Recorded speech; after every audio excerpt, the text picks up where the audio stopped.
at the bonds all across the state. That's just the things that we've done recently. And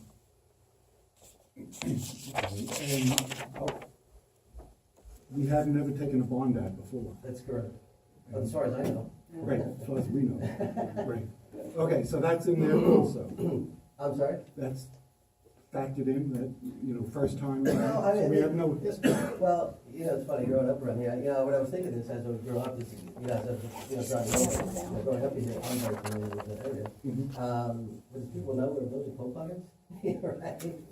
So no, it's, you know, there's, you know, the process is, we'll get right to the process, I cut right to the chase, but we'll talk about the process.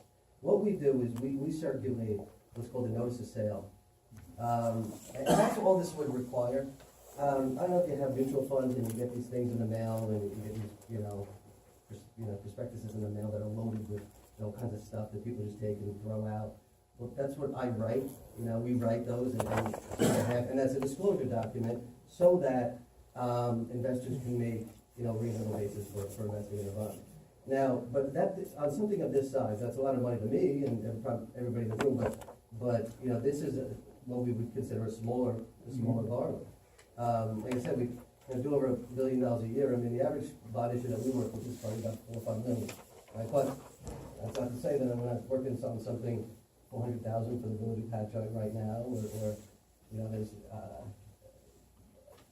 village, you know, I mean, all of them. I mean, there's a lot of little, you know, this also, we do a lot of this, like, things like that.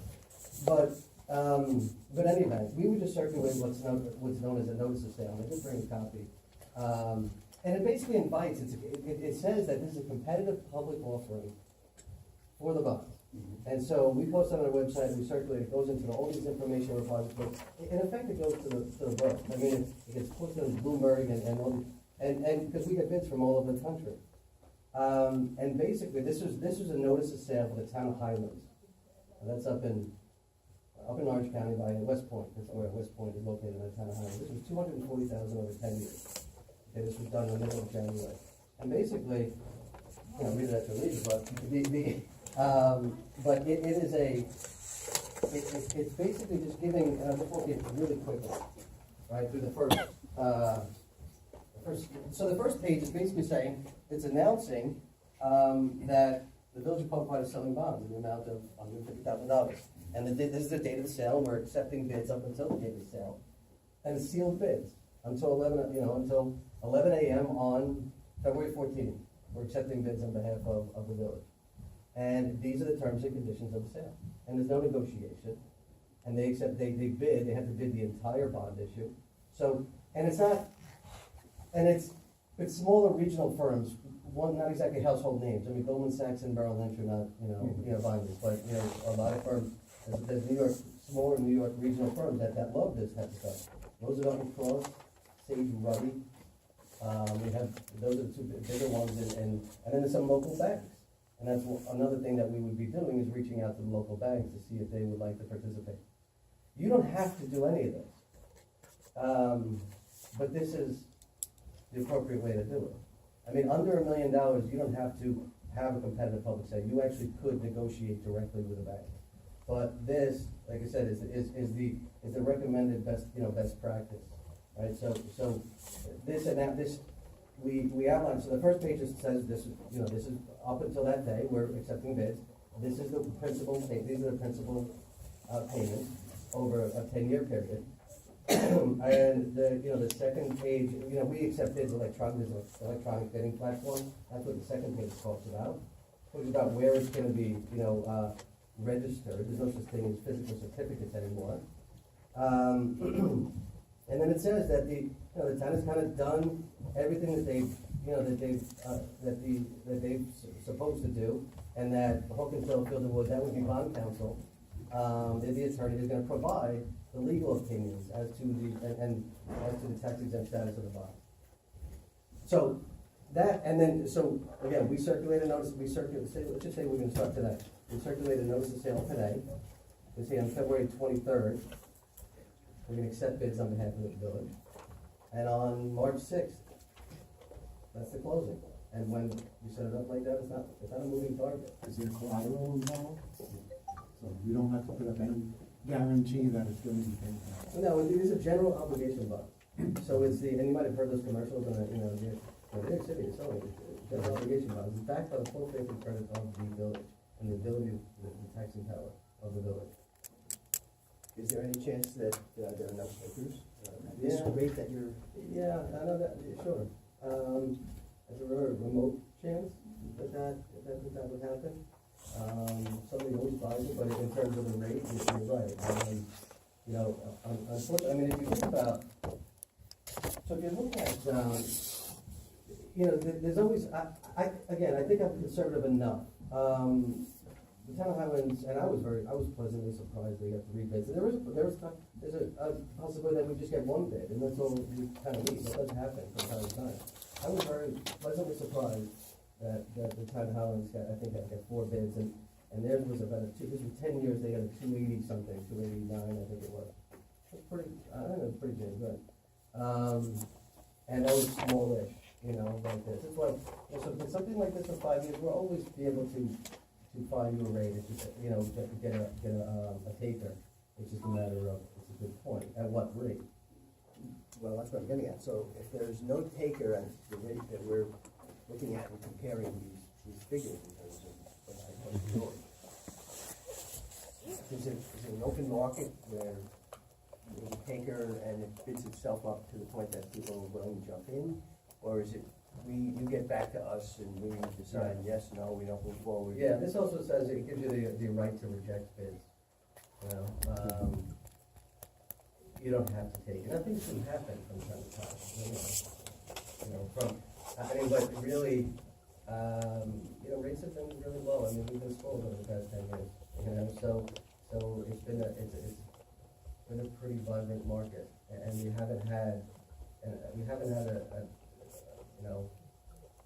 that hasn't happened yet. What's the highest rate that you paid? Oh, I mean. Who? Yeah. Well, I mean, it's hard to say, that's hard to say. I mean, in terms of a comparable sale like this, I mean, I think that 275 is more than conservative. I mean, I don't know what, I guess I was figuring that Town Highlands would be, low threes, not a, 3.5, but it's hard to say that, what kind of, the highest rate that I've gotten in a 5-year, $150,000 bond for the building. So we can have raises for 3.5%. Is what you're saying? Outrageous? I think that'd be a little crazy, yeah. Well, you said you expected that Highland to get from there. Yeah, that was 10 years. 10 years, that was 10 years. So it's a big difference, believe it or not, between 5 years and 10 years. I did some 10-year schedules as well. So it's sort of an opposite of a mortgage? The shorter it is, the lower the rate? The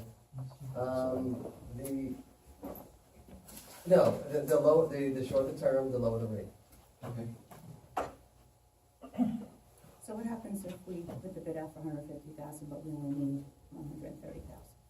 Well, I think we want to make a determination. There's another method, there's another, way of doing this, and that's what we call bond anticipation notes. Okay. And that's a 1-year debt instrument. I think that, well, there's 2 options here. First of all, I think because, recognizing that a 5-year might not have a prepayment option, you have to make a determination as to the amount that you want. Now, so I encourage you to come up with a number beforehand. I understand that there might be some, other funds available if you want to offset the cost of borrowing or lower the borrowing. So I'd rather see you just come up with a smaller amount, or the market with a smaller amount. Now, things from time to time, right, things come in a little bit lower, so let's just say the estimate was 150 and it came in at 143. Right, so that extra, any excess would be set aside to use for the following year's debt service. So you use to pay back the bonds. It can only be used for that. So it's either for the project, for the purpose for which you borrowed, or the debt service on for what you borrowed. Okay, that's my next. Yeah. Okay. And I understand that some bonds don't loan for 100%, but they might loan for 90 or 75%. No, they have to bid on the entire. I think that's what your question is. Like, similar to, our home mortgage where you need, 80% of value. Right. Yeah, no, they have to bid on the entire. Yes. Yes. So we can bond out 100% of the Yes. estimated need. Yes.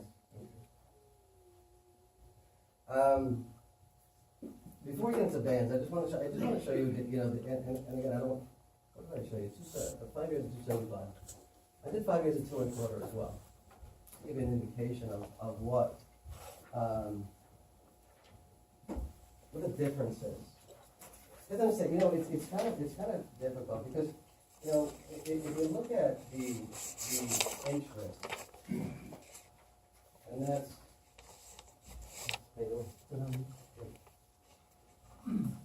if you look at the total interest, this is at 2 1/4, right? So just comparing what the village would be paying, you know, on a half a point, right, extra in interest over a 5-year period.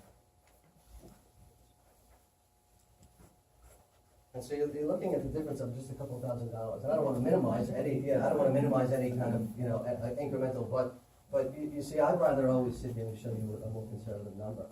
And so, you know, the fact is, what happens is these are tough to call.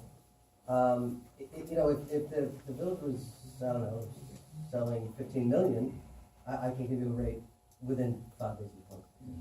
You see that on 150,000, you know, the winning bidder is all in, is making about $10,000 over the life of the fund, right? So, you understand, I know these are, you know, big firms that, you know, they have a cost of funds, right? So that probably eats up into half of that. They have to put the lights on, so that eats, you know, that eats half of that. When it's all said and done, they're just, you know, making a, you know, very small margin on these things, and that's just a function of a smaller bond issue, right? So, you know, again, I think it's easier to see on a bond anticipation note. That's what I'm getting to now. But a bond anticipation note is a 1-year debt instrument. So you sell it. So it closes on February 14th of 17, and it matures on February 14th of 2018. And the rates on those generally come a little bit lower, even lower than on a bond. So for argument's sake, you might get a 2% on that note. In a But that has year, to pay back in a year. yes, but in a year, then you can renew it for another. You can do that for up to 5 years, or you can pay it off.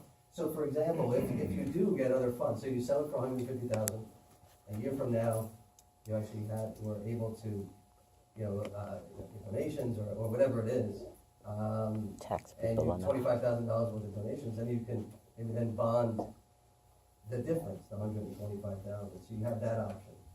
And that's where, that gives you premier, like, kind of flexibility, but it comes with a degree of risk, because the rates could be higher a year from now. On something like this, if you can just define an amount and then, you know, bond it for the shortest period of time as possible, that's probably most advisable. So just to clarify, when you say that if it was for 1 year, then we could always renew it. So literally at the same rate. Subject to prevailing rates. Then it could be. It can be twice that. So we're not. He just said that. Just the year, yeah, and so that's the big risk with that. Now, for clearly, in an interest rate environment where we know where rates are going, but, I mean, it's getting, you know, a little hard to figure day, you know, day by day. So that's the risk associated with that. You know, but, you know, so I think ideally, you just, you know, you come up with a number and you lock it in for a shorter period of time as possible. So, in terms of the estimated, you know, tax, you know, rate impact, and this is 5 years, I'll do 10, and this is what 10 years looks like. This is the more conservative view.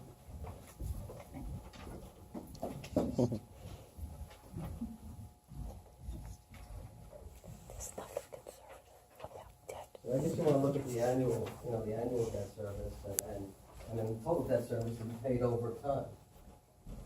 I mean, if there are questions on the schedules, you can just.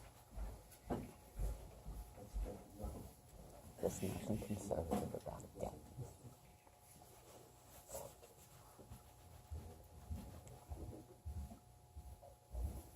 So the annual impact is less, but, you know, it depends on your threshold and what you end up with.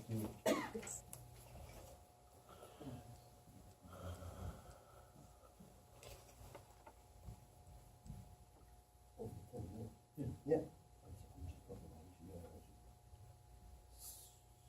So, any questions about that? Yeah. Major reaction? Well, this is just for the actual cost of the bond. Now, there's fees and expenses. Associated with the issuance of the bonds? Yes. What's that bring?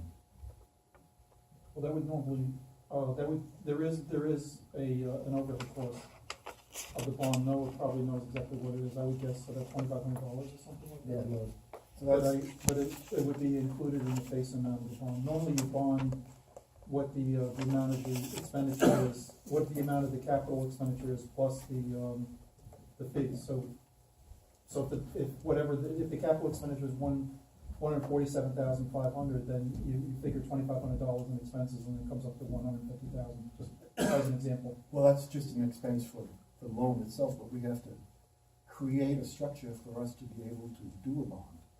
So we have to change some laws, we have to, set up accounts, we have to pay people, No, for we just have to Jerry. do a bond resolution, correct? correct. I mean, in terms of, from our end, you could have got some other Probably. things that you might want to do, but from our end, there's, bond council would draft a bond resolution. You need the authorization to go ahead. That's, These- Mrs. Smith, right? Yeah, and then, when Joe created, or quoted 2,500, I think that would cover everything from the bond issuance cost. Including the resolution, including our fee, including the attorney, bond counsel. But our attorney. I just threw out a number, I don't know. Yeah, no, I As think an that's example. conservative too, to tell you the truth. We'll walk in, we won't have to pay another penny besides what is right here. This will give you enough, well, you're gonna come up with an estimate of what you need to build it up and to issue the bonds. Right. And that's all I know it's gonna cover. I don't know if there's anything else that I'm, Well, the cost of the village actually getting set up and cost of painting for everybody and all the different fees and Yeah. everything else, Yes. that's all in there. yes, Okay. yes. We might just wanna check our financials ahead of time to make sure they're suitable for the. I told Artie to send them over. Yeah, I mean, it's small. These are the type of things that affect. It's a very, very small village, it's a small budget. But in terms of, the cost of selling the bonds, this should, supposed to cover it. Just to reiterate, Yes. because I think this is where you get Joke. it. If we are surprised, either because there are no takers, and the rate starts to go up, or other things happen, we always have the right to pull back and say, we're not gonna move forward on this, based upon market. Of course, yes. Yes. Now, that is unusual, but you have that right, yes, it's in the notice to sell it, you have the right to reject all bids. And even if you adopt the bond resolution, you're not obligated to do anything. Right, so he's gonna call us, what'll happen is if we authorize this, and there's something else that has to happen here, is we have to do the timing of if we do this. We have to, the village has to, manage the timing of the bid and also the bond at the same time, because if we announce in advance it's $150,000, then all the bids are gonna be pretty close to $150,000. So we'll have to figure out how to strategize this ahead of time, but what'll happen is, if, say we authorize $150,000, then Noah will go around to a few banks, and he'll call us back, and he'll call us up and say, well, I have, Bridgehampton National Bank, I have the XYZ Bank at, 2%, and is that acceptable? And then we'll make a decision as to whether that's acceptable. If it's not acceptable, or we don't have one that's acceptable, then we don't have to move ahead, it's something, an option that we can do at that time, we're not locked in. Yes, I would rather you, we keep the lines of communication open. I mean, I would, and you keep sending me comparable sales, and this is what they got, and this is what they got, and is this all acceptable? I mean, because I throw that number out there, I don't know when we're moving forward. Again, I try to be conservative. As you can see, the incremental impact of a half a point is not dramatic. It's not enough to say, okay, I don't wanna do this anymore, I would think. But as we get closer, when we make a determination as to the timing of this, I would just try to, keep you informed, and so that we don't move forward to the market. We don't, throw something out into the market and invite that and then reject it.